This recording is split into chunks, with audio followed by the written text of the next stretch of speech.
I'm Matt Gishard, and this is No Holds Barred. Today we're going to have a chat about cannabis, otherwise known as marijuana.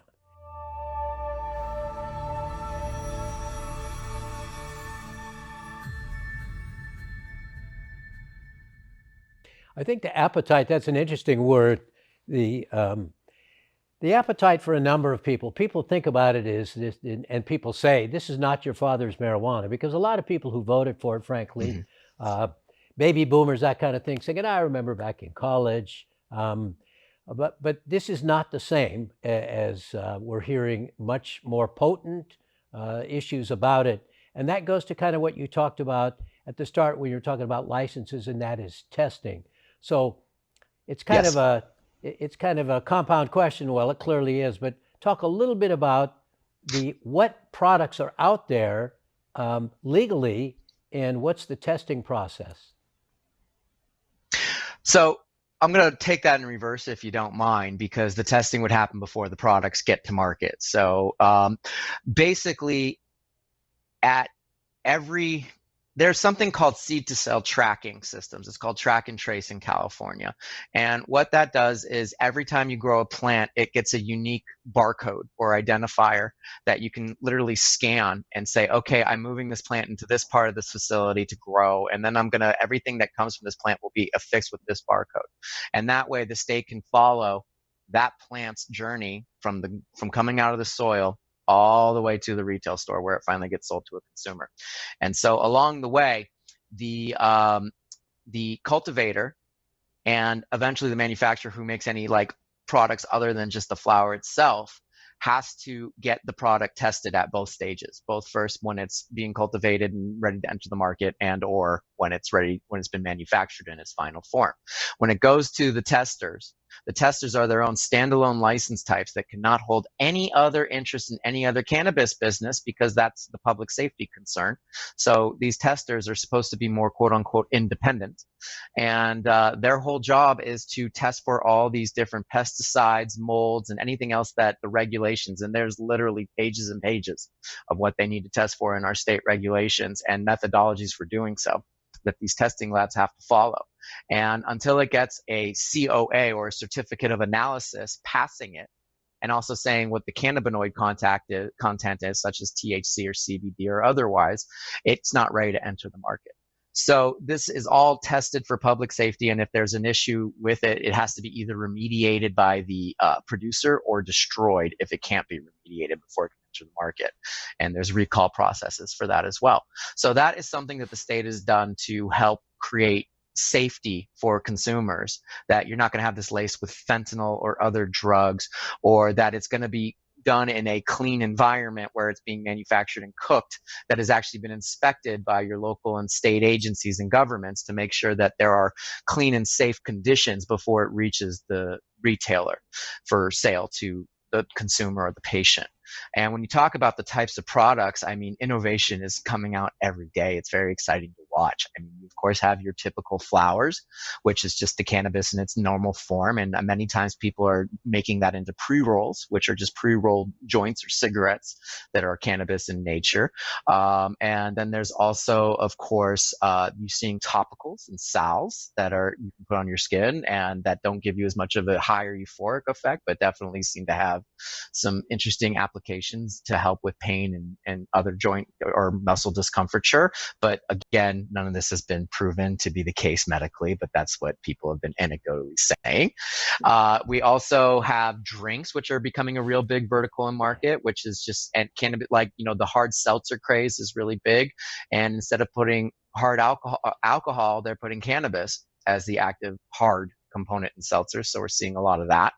We're also seeing a lot of edibles still, but the difference is now with the testing market is all edibles have limits. Like you can't have more than 100 milligrams in a packet of THC in any package of goods.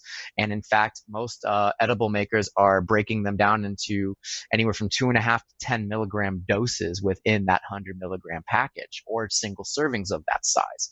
And what that does is it gives consumers a more capable ability of knowing, okay, if I eat this or drink this, I know how much I'm getting. And I know that this is coming from safe places. And so that gives everybody a lot more opportunity to be aware of what they're consuming. And that's one of the real benefits of the regulated market. Well, that brings to mind the issue of, and it's going to be, we'll talk about that a lot today, because the idea of the taxation issues, the issues that make it um, easier for somebody to just buy it on the street, which of course is untested, don't know where that came, could have fentanyl in Mm-hmm. it. And so Mm-hmm. that's a significant issue, that if people are going to consume Mm-hmm. cannabis, they certainly should do it at a safe, licensed, and regulated facility rather than buying it out on the street. Of course, the concern is they don't know what they're going to get. Um, and again, I'll go back, this is not your father's cannabis. What's out on the street is way different than what was around in the 1960s. Is that right? Sure. There's also a real element of supporting your community that comes in going to the regulated market, and philanthropic benefit to going to the regulated market. First off, you don't know in the illicit market if it's a drug cartel or a human trafficking ring, or God knows what, that's actually selling what they're selling to you, and what their motivations are, where those funds are going, or what you're actually supporting.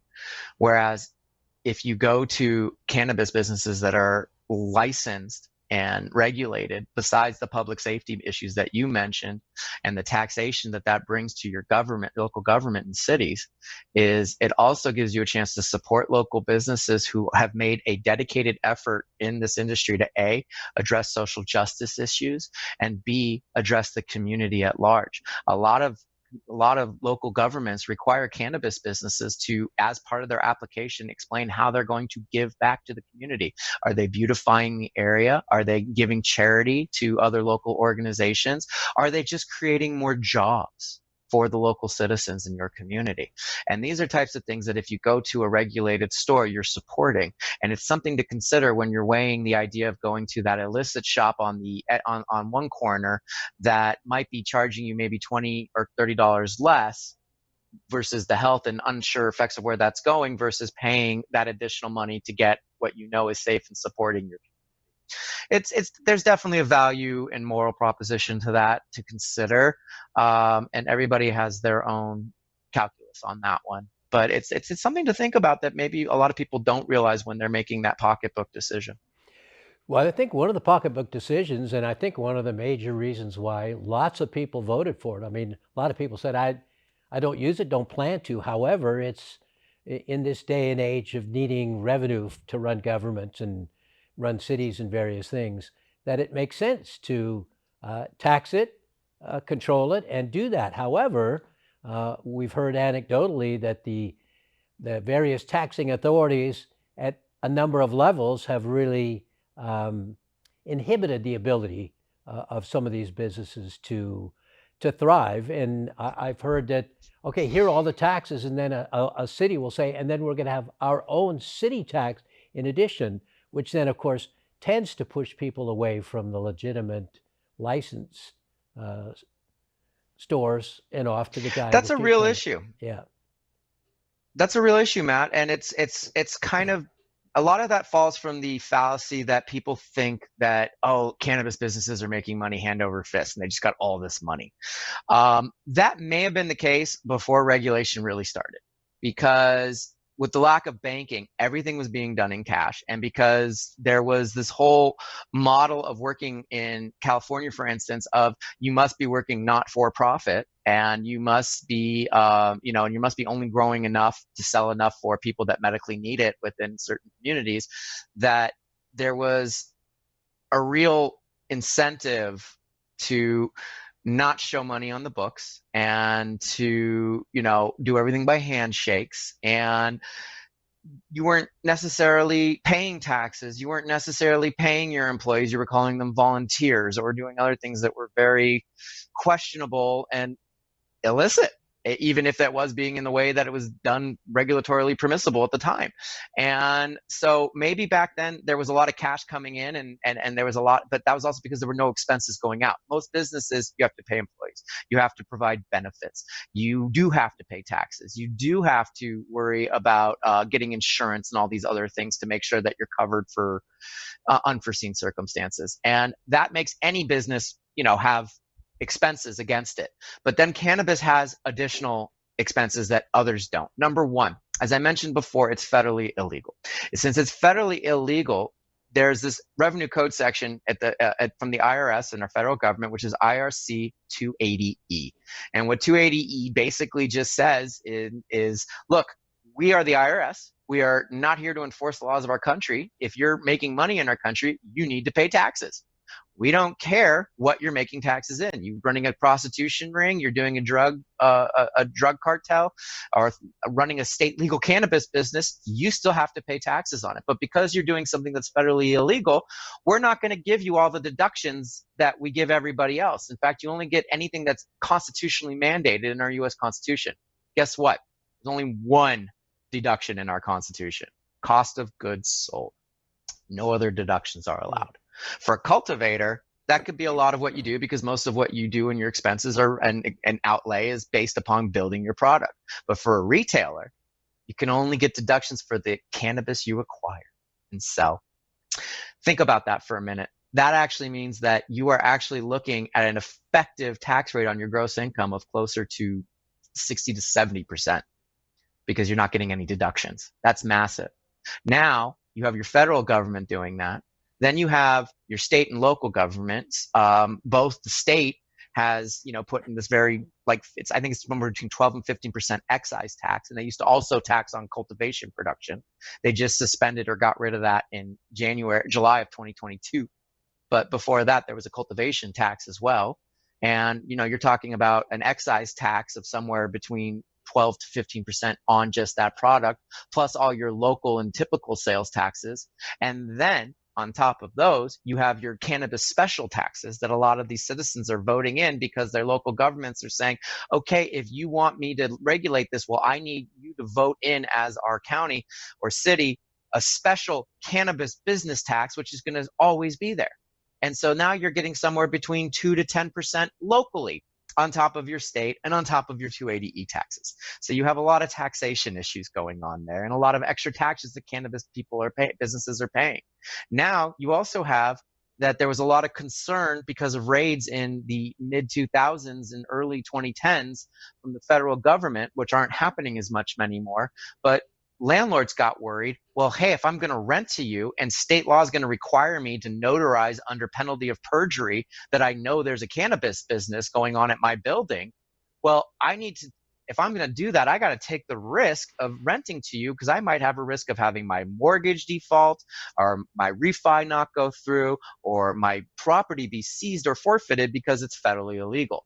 We haven't seen that happening really very much, but it's still a concern. And so because of that, landlords are charging sometimes between 2 to 6 times market rate for their space to cannabis facilities and businesses. So if it's a $1 a square foot for a standard warehouse location, it might be as much as $4 or $5 a square foot for a cannabis business. And even though that's now been seen to not be as much of a risk, landlords see no reason to renegotiate those lease terms. So you have a lot of additional expenses. And when you think about all that, you think about paying all your employee benefits appropriately and giving them proper wage and hour breaks and everything else that California law requires, and getting all this insurance, which is hard to get, and your funding becomes harder to get too because of lack of banking. That's a lot of reasons why the current industry is sort of in a inflection and holding their breath point right now, is because there's a lot of extra barriers. And when you add those to the slow rollout of licenses that are being done by the local governments in the state, where it could take months to over a year to get your business up and running and licensed to be allowed to be up and running before you can really start build out, that's a lot to take on. And so a lot of people are still like, well, why do I want to do that if I'm just going to go and get undercut by the Jim, John, and Joe down the street that didn't bother to get the license and is selling it and undercutting me in everything that I'm doing? And if they get shut down, they just move around the corner and reopen. How do I Yeah. work with that? That's a fair question. It certainly is. Let me drill down on a couple of those things. The first is I heard the governor say not too long ago about appreciating the fact that it's been overtaxed, that it was in everyone's zeal to make this so fair and to bring in all these extra funds. So, what is happening that you know of, perhaps by lobbying or whatever, by the cannabis industry to eliminate some, at least on the state level, the disincentive to open that business? It's happening at both the state and the local level. Some jurisdictions that are working in partnership with their businesses, they've adjusted their taxes. Long Beach and some of the desert cities like near Palm Springs and in Southern California are a couple of really great examples of that. Mendocino County, which is one of the famous Emerald Triangle counties in Northern California, their growers are really pushing back right now at the local county regulators to help them revisit this. State level, there has been some relief. Like I said, the cultivation tax has finally been done away with, but the state is still trying to collect on all those unpaid cultivation taxes from prior to that change coming into effect, and that's causing businesses a lot of heartache right now. So it's a constant discussion, but there's also a sense of fatigue with regulators because there's so many different issues that are always being done with cannabis that it's a slow process. It's happening, but slowly, and we are unfortunately going to see some extinction events for some businesses that are trying to do it. And that's always the risk of early adoption versus second and third wave adoption of any new industry. There's benefits and drawbacks. And so this is an emerging and pun intended growing industry that is still in its infancy. And so we're still kind of figuring it out as we go. And some states and some jurisdictions are doing it better than others.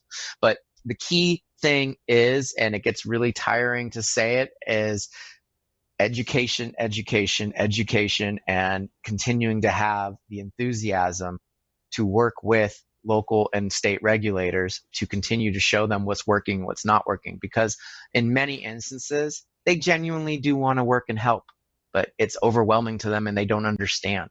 One of my favorite ones, and I'm sure we're going to talk about it later, is the misconception that cannabis businesses that are public facing, like lounges or retail locations, are drug dens.